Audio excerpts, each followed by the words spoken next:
2025. Likez le live dès que vous rentrez, partagez au maximum, mettez les cœurs.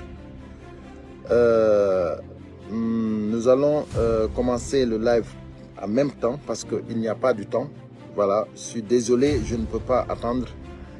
Je voudrais vraiment que vous me taguiez dans sa Kourouma et se nommer Suleiman Zul Kahel,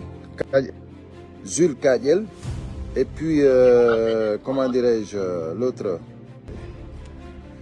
Attendez, voilà, il y a quelqu'un qui m'appelle, il faut que je l'arrête, sinon voilà. Donc il faut que vous me taguiez ceux-là, s'il vous plaît. Je suis en live là, je te rappelle. Voilà, merci. Donc voilà, mes chers compatriotes, je ne sais pas si vous m'entendez, voilà, je ne sais pas si vous m'entendez bien, voilà. Nous allons parler de Dansa Kourouma, qui a fait une sortie hier en parlant de la Constitution et à qui ils ont demandé s'il soutient Mamadi Doumbouya. Sans vergogne, il a affirmé que voilà, que c'est sans doute quoi. C'est-à-dire son soutien à Mamadi Doumbouya, ça, personne ne doit s'étonner pour soi, parce que Mamadi Doumbouya, c'est lui qui l'a mis là-bas à la tête du CNT. Donc voilà, donc ça veut dire que c'est un partage. C'est-à-dire Mamadi Doumbouya a mis son équipe, voilà, pour pouvoir gérer la Guinée comme il veut. Voilà. Mais moi, je vais dire à Dansa Kourouma, c'est la même chose qu'il a fait au temps d'Alpha Condé. C'est eux qui ont encouragé Alpha Condé à faire le 3e mandat. Et après, aujourd'hui, ils se sont retirés après, quand Mamadi Doumbouya est arrivé. Là, maintenant, ils sont avec Mamadi Doumbouya. Ils veulent faire encore le pur. Mais je vous assure, votre place est à la prison. Dansa Kourouma, je t'assure que tu vas faire la prison. Parce que ta malhonnêteté là, ça, tu mérites la prison. Parce que tu joues avec les mots. Tu joues avec les mots. Tu penses que c'est toi seul qui sais parler le français. Et maintenant, ce qui m'a trop énervé, après ta sortie là, moi j'attendais vraiment la réaction, vraiment, même des ministres. Parce qu'il faut que les gens apprennent à démissionner dans ce pays. Il faut que les gens apprennent à être vraiment responsables. Mais pourquoi vous acceptez l'inacceptable? Pourquoi Dansa Kourouma vient, il lui-même qui a fait la constitution, il vous prouve ça par A plus B qu'il a fait la constitution à la guise de Mamadi Doumbouya. Parce que pour lui, c'est une obligation. C'est-à-dire d'être fidèle à Mamadi Doumbouya. Il a oublié que, c'est-à-dire qu'il devrait travailler pour la nation, pas pour un individu. Mais du moment qu'il a étudié pour lui, pour couvrir un individu au nom de la nation, sa place est à la prison, tout simplement. C'est-à-dire tous ceux qui ont couvert Mamadi Doumbouya, tous ceux qui ont collaboré avec Mamadi Doumbouya, tous ceux qui ont commis des parjures, ils seront en prison, tout simplement. Voilà. Dansa Kourouma, c'est-à-dire tu ne peux pas éviter la prison. Tu ne peux pas éviter la prison. Parce que aujourd'hui tu as tout fait pour que Mamadi Doumbouya soit candidat. Au nom de la malhonnêteté, au nom du parjure. Et nous, ce n'est pas nous qui avions dit que celui qui commet un parjure, il ne sera pas pardonné. Ça, c'est Mamadi Doumbouya. Lui à qui tu couvres. Lui à qui tu dis que vraiment, tu le soutiens. Donc voilà, il faut le soutenir. Mais il faudra bien le soutenir, soit en prison ou bien dans le, comment dirais-je, dans la tombe. Voilà, il faudra vraiment le soutenir bien. Dans la prison ou dans la tombe. Parce que c'est là-bas votre destination. Vous ne pouvez pas avoir une autre destination si ce n'est pas la tombe ou la prison. Mais vous êtes des malhonnêtes. Non, vous êtes des imbéciles. Vous ne méritez pas même la vie. Vous ne méritez même pas la vie. Vous faites honte à l'Afrique. Sincèrement, vous faites honte. Des intellectuels, c'est-à-dire des prostituées. Vous êtes des prostituées. Sincèrement. Regardez comment il joue avec les mots. Il parle de constitution comme si comme si il aspire à quelque chose. Si c'est pas la malhonnêteté. Non, sincèrement, vous êtes une honte. C'est-à-dire être guinéen avec... Non, c'est-à-dire, non, c'est même pas la peine quoi. Être un compatriote de ces imbéciles pareils, non, sincèrement, c'est honteux. Non, vous êtes des malhonnêtes quoi. Vous n'avez aucune vergogne. Regardez comment il s'assoit, il parle. Tu mérites que des paires de gifles. Non, sincèrement, ça dit, il n'y a pas de mots pour vous. Mettez les cœurs, s'il vous plaît. Mettez les cœurs. De toute façon, votre place, c'est la prison. Voilà, nous n'allons pas perdre du temps. Voilà, nous allons... taguez-moi, voilà, les sauvages là qui mettent les têtes de mort. Donc, voilà. Mettez les cœurs, s'il vous plaît. Mettez les cœurs. Voilà. Mes chers compatriotes, taguez-moi ici. Il y a un autre imbécile ici là qui s'appelle Suleiman. Ah, taguez-le. Voilà. Lui qui travaille avec Oussouf Falima, soi-disant, c'est lui le représentant de Serelac ici en France. Taguez-le, il va venir. Ce gars-là, il a foutaise, quoi. Attendez, je vais vous montrer ce qu'il a fait. C'est-à-dire, mais c'est même pas la peine, quoi. Mais ils ont fougné, quoi, ces gens-là. Sincèrement. Attends. On va écouter un peu. Ça ne me concerne pas. Voilà. C'est lui, là. Taguez-le, moi. C'est le dalin hande bay lam ko noddi mo kameden ono taki be ni mo wa ta responsable taw sina ngay mo be ko wadi kon ko non hetta to ne fala wi de ala jisilu ko wadi on ko on hakke don woni hettu ila no waya de non hare ko non gasi selu dalin hande o yi ko fe jabi jang e de balde do ko arai be hadi mo yo resanso e don andi no mo resansa ki wa wata wotude ma wa wata wonde candidat election to ono kono ma don kollo no min dum ber don dum metti lang c'était hauri colombie attend de metti lang effectivement parce qu'en tant que citoyen colombie anda ko fi hondu hadi be jaba recenso est-ce que le certificat de résidence wala joga ilanda ki mayo de pays tout wa ta recenso awa dum dong de metti wol gol parce que ko se hauri godde ni makko dum do wadi men salori si la modi ana no salora de dundo mo sa dungo jaba lo recenso are kambe no wodi ko be salani taw recenso wana non kan ko to mitangini parce que msiki si yakanyo ka de recenso aki mais kono si tay woni opposant be ben fo don anda ko ben do woni kumalu be la sana ko yate recenso. On lui demande voilà qu'ils ont refusé le recensement à Cellou Dalein Diallo. Qu'est-ce que tu en dis? Il dit mais non, mais voilà, si il n'a pas les documents qu'ils ont demandé et tout. Mais l'autre dit mais oui, ils l'ont même pas demandé les documents, ils l'ont dit qu'il ne va pas se recenser. Et lui, c'est-à-dire ce salopard là, il n'a rien à dire si c'est pas à dire que voilà, mais c'est pas à lui seul, c'est rentré là, c'est sorti là. C'est-à-dire, il essaye de parler comme si, c'est-à-dire comme si Cellou a tort. Comme si Cellou a fait quelque chose. Il parle de Cellou comme si Cellou c'est un vagabond. Il parle de Cellou comme si Cellou c'est un kidnappeur. Il parle de Cellou comme si Cellou c'est un criminel. On lui dit que Cellou ne s'est pas recensé, il nous refusait.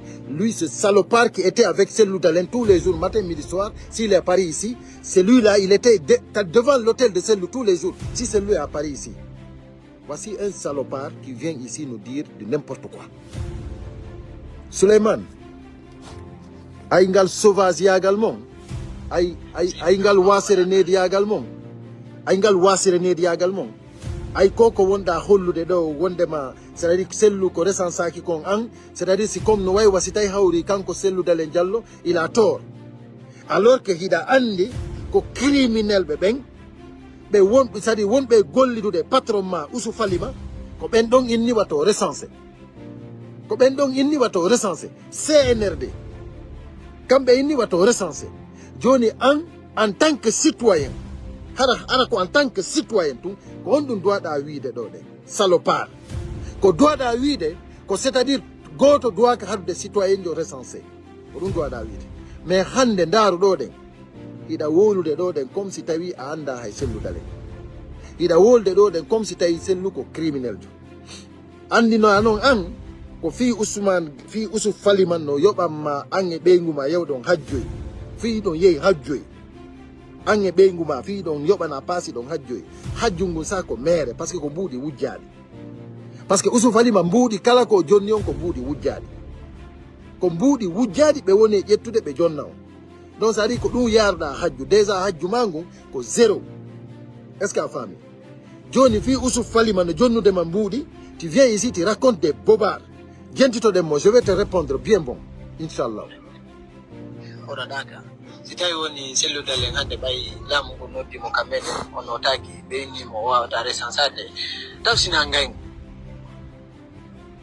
tawsi ko ngay go be jogani mo ngo be jogani sidia no na sidia wonde wolde fimo joni tawsina be jogana ki sidia e sellu dalen ngay ngo ono ngi hakkile mi anda parce que wana ko mamdu wana ko gouvernement ni golde je fais pas donc golli dude Ousmane no ko abe to Ousmane so woli ko inde lamu go o la so woli ko inde gouvernement o la nika donc andi le so wolay ko be wodi sondira ilami do joni ono dum don bay ko hakkunde mo Allah dum don wana injustice be wadi don ala disel joni fita mi hakkude ngal hakkunde ala politique joni lande porte-parole du gouvernement ko fi honno be salami ay mi j'ai pas tous les éléments mais Hollanda ki mo bay joni bay dum do wadi Hollanda ki mo bay yidon batti Ousmane Gawan do batti mo Hollanda ki ko fi honno alaji sellu hada recensé mais wadani ko hanno hadi landa mi landa ki mo parce que intéressant la parce que ko intéressant ko yibo be France ben ko hadi recensé be fo mabbe min ko wombe France ben ko be recensé ki be fo mabbe ko dum ko la napinde ko wombe Côte d'Ivoire ma do wombe Sénégal ko be recensé parce que mo be yo ferto kangero mun ande si Ousmane hada ma recensé ko woday ko wolo kono hade wolo officiel si Ousmane hade recensé no si be hadi mo recensé ko bay Ousmane feondo don battondiri si be hadi mo recensé ko no day mo ka lando do ko hondo wadi jodo no dali ala jisilu bay seytane no hakkunde modo dunno ide jabi kono no ido wawi hollude meddu bernde sabu ko be wadi mo ko bay dun don ko jaggu be wawi mo wadirde ene fédération makko ngolli fédération be holli communiqué be yaltini communiqué oui est ce que kabe fo be recensé il faut be recensé kay goto wulitaki recensement ngolle lanni kay goto wulitaki ko ala jiselu tout yehi recensé gol beradi be mono joni ono bay Allah wadi idon jokkudo lamu ngo hara inona oniriwo dun don no wawi hollude ke ngay ngudo to bawdo ko so jabi wolde so jabali kono non to bawdo estay hawri ko goddum go do awata no ngandere no fay fi on parce que wana ko gouvernement mo ne gollude wana Côte d'Ivoire mi jodi ay oni kanko anda sitay o wata wiide ko ngay ngu quoi parce que c'est un sauvage parce que c'est un salopard parce que c'est un traître ko dum wadi o wata wiide ko ngay ngu o sauvage do den o mo yoton do c'est-à-dire ko o mo andanda hore mani o nayla bibbe do o sadi sifa be ko andanda hore mani be ko baytum non c'est ko baytum c'est-à-dire c'est-à-dire traître yagang mabbe ngal ko baytum non jama men ngon no woni trop apaisé quoi trop apaisé hakkunde Allah wallahi billahi taalahi on yibe di foutesi di boné wadde do wallahi ko jama men ngon acci quoi je dis que c'est les gens qui ont laissé tolérer tout ça hakkunde Allah be Ousuf Faliman fo ko yimbe ben acci Ousuf Faliman ara e pari do de haylora no falira yimbe ben no jodo no wada nafiki yagal be fop min ma be jotto do min ma be da do no woni wulide il parle ici comme si tay hawri sellu dalen ko toñu do gouvernement. Un salopard comme ça, un imbécile que pareil.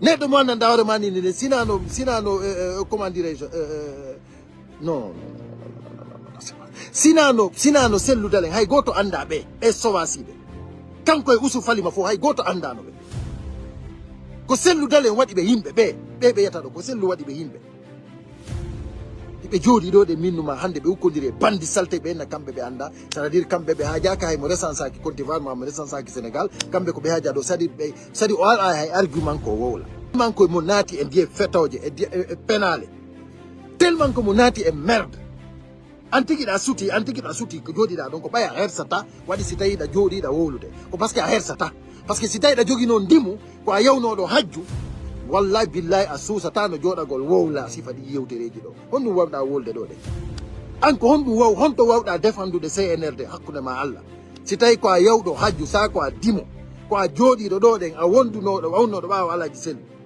kono jentitoto ɗo ko sakkitoto wiide ɗo ko c'est à dire si tawi hawri sellu heɓi ɗum ɗo ɗen c'est parce que haray kanko kadi haray no woodi ko woni wadde yimɓe ɓe wondi ɓen wano kanko himo raɗa o jentitoɗen ɗo wono kanko no raɗira noon o wona d' accord et après on revient mi jooɗi ɓaɗe ɗo mi yi communiqué o jangali mo fof kono yoɓe nayi yoɓe andu tun kañum kadi ya sariya sengo ala a watta inde hiɗa bonnude woɓɓe go to ka yimɓe ma hiɗa bonnude ɓe wonduɗa ɓe golɗo collègue ɓe ma ɓen yitoɗa yi nanga bonnatake ko waɗi kon mo ɓe ko waɗi kon ko noon hettata joni faala wiide alaji sellu ko waɗi on ko on hakke ɗon woni hettu siɗa no wawi yarde noon haray ko noon gasirta sa ini ayi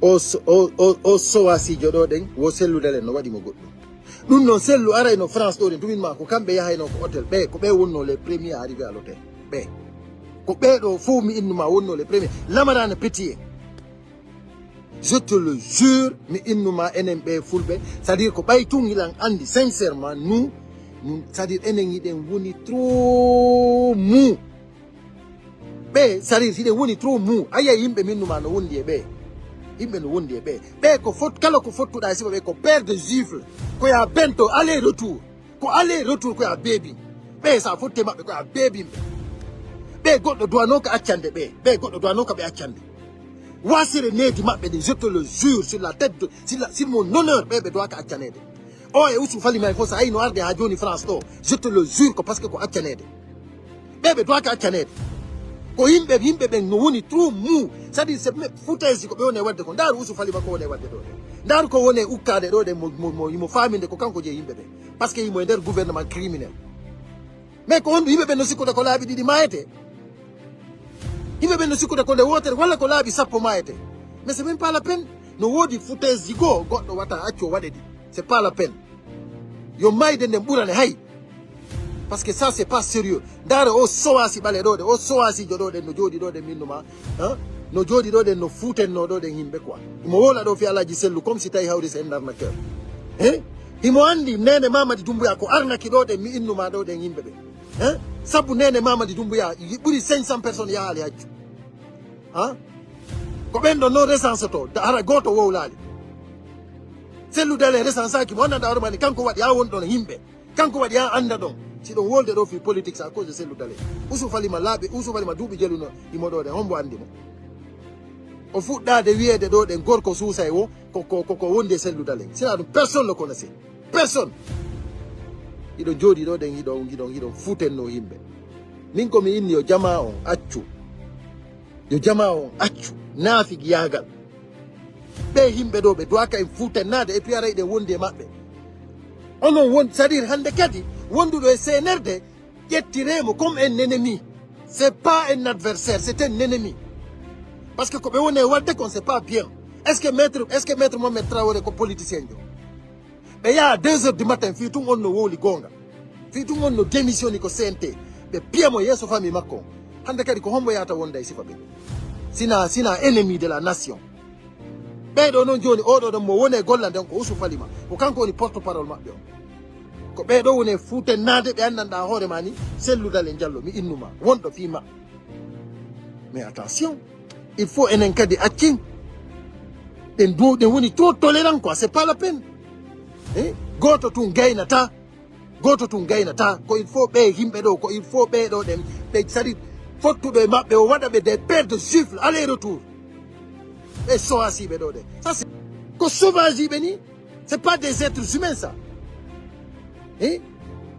sowasiɓe ɓe o en sina campus France ɗum on no wawi arde e leyɗo Porto ko sabu campus France addi sifa ɓe Europe ɗo sowasiɓe ɓe nayla ɓiɓɓe ndaaru ɗo ɗe mi innuma ko ɗo miɗo jogui dossier ji ma miɗo andi ko wernunoɓe ma ɓen miɗo andi miɗo haalana ko wannoɗa ɓiɗɗo maɓɓe on ko miɗo haalana fof j'ai tout le dossier wernunoɓe ma ɓen miɗo andi ko wannoɗa ɓiɗɗo maɓɓe on miɗo haalana fof même ça fijiri ñado manque da respect leader do amen wo mi yaltay mi wola na aduna lam fo ko wadno da ko werna no da do merde alors ko woni sifatu wasere mon nedi ndey on wawata yetade CNRD gonga terto don yimbe les bons guinéens les patriotes yimbe wonbe lutude vino gonga ñibira la Guinée fuyantebe puloy nayla woy merde quoi oh no metti quoi ko non kadi porta no la plainte o so asi do balejo do ko sport porta no la plainte ku nayla bibbe hum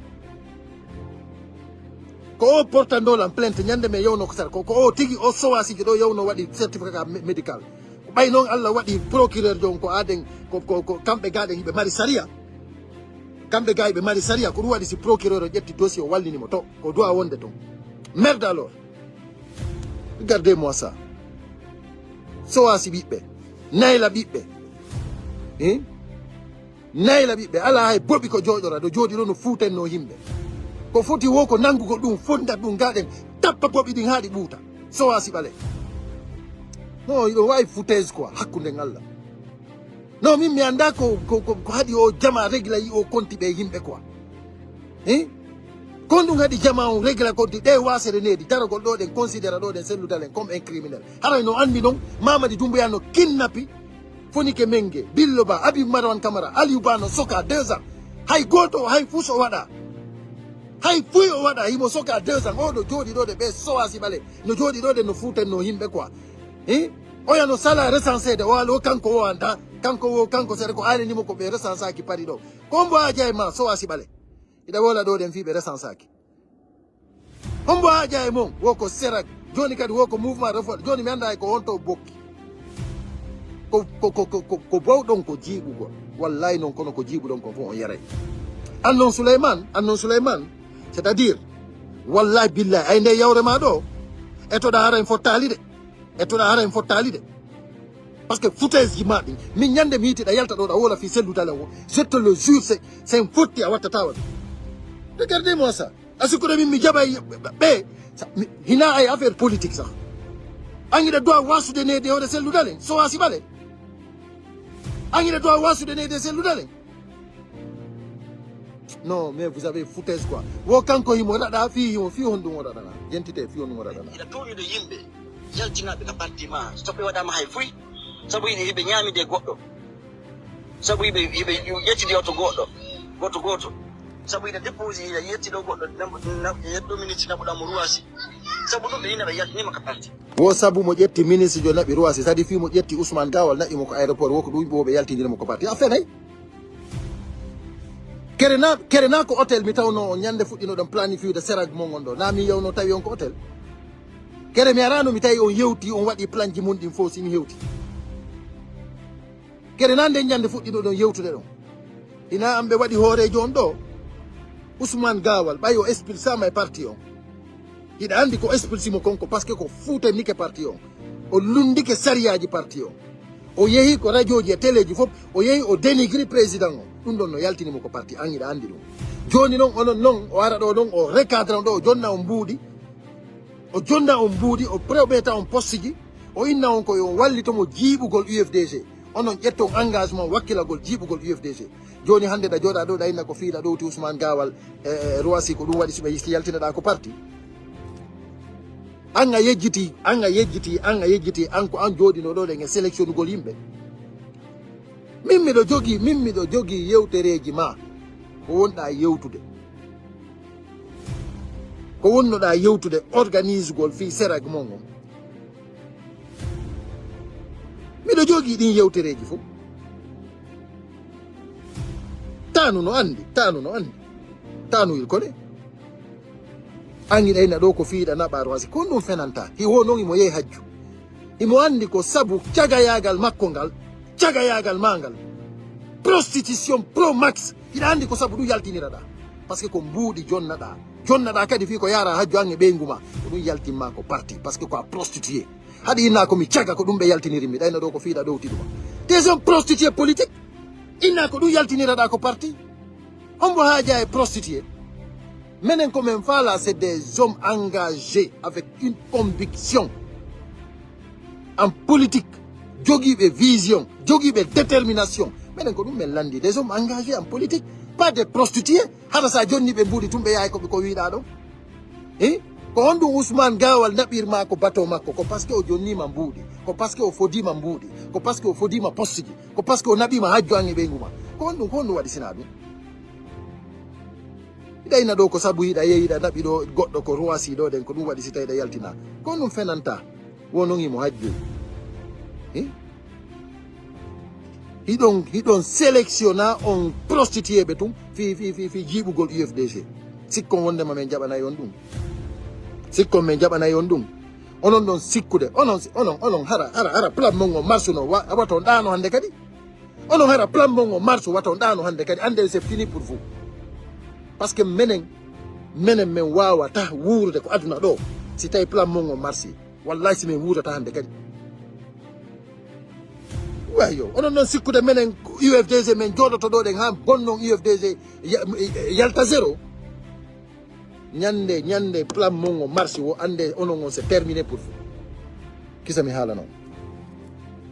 Onon non sikkude men accay ɗum. Wasere mon nedi nden. Non. Mais accirini. Donc on se revoit après, Inch'Allah. Partagez, moƴƴa. Je suis pressé, mais là d'autant, il faut me accita on quoi. Voilà. On acca e hakke encore ko mi woni wolde ɗo moji ɗi mi hana wolde. Wano ko minata ɗo prostitué, caga ɓe ɗumaɓe ɗo. An acca e hakke mi wowla ɗum parce que ko non wowlorta. Ɓe ko cagaɓe ni, ko maɓe inne ko ɓe caga. Sina ɗum accire ni politique kon. Si tawi ay wata wiide cagajo ko caga, accire ni politique. Mais c'est pas la peine quoi. Non, comment vous voulez ni len gonga quoi. Honɗum woni jiɓugol UFDG ko cagaɓe. Ko sabu mbuɗi, Mamadi Doumbouya no jonni ɓe mbuɗi. Ousmane Falima ko jiwun sira. Ko Ousmane Falima ko jiwun sira moddidiri ɓe. Jonni ɓe mbuɗi. Iɓe faala jiɓude jama on.